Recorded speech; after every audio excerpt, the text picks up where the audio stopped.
At Muckleshoot Casino Resort in Auburn for Seahawks Central. I'm Paul Stovey. This is Seahawks great Dave Wyman. We're talking about the Seahawks-Falcons game coming up Sunday.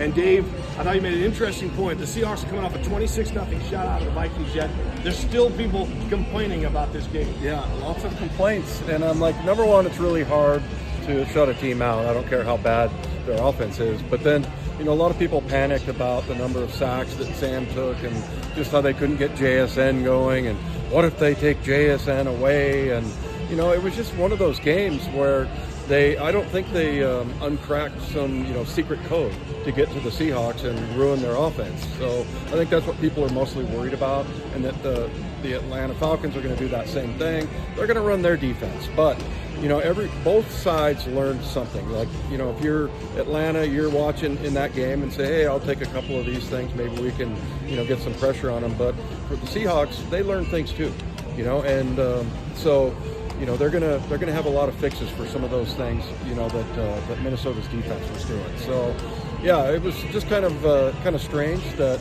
there was people like they're worried. But I think that's when you have a really good team, you start thinking, can we win the Super Bowl? That's really the ultimate goal, right? And when you have a day like that offensively, I think a lot of people, their mind goes to, okay, well, what if our defense doesn't get 4 sacks and 5 takeaways? Are we going to be able to handle it? So I understand it, but it was just kind of odd to me this week that's kind of what the conversation was all about. Yeah, but you bring up a good point.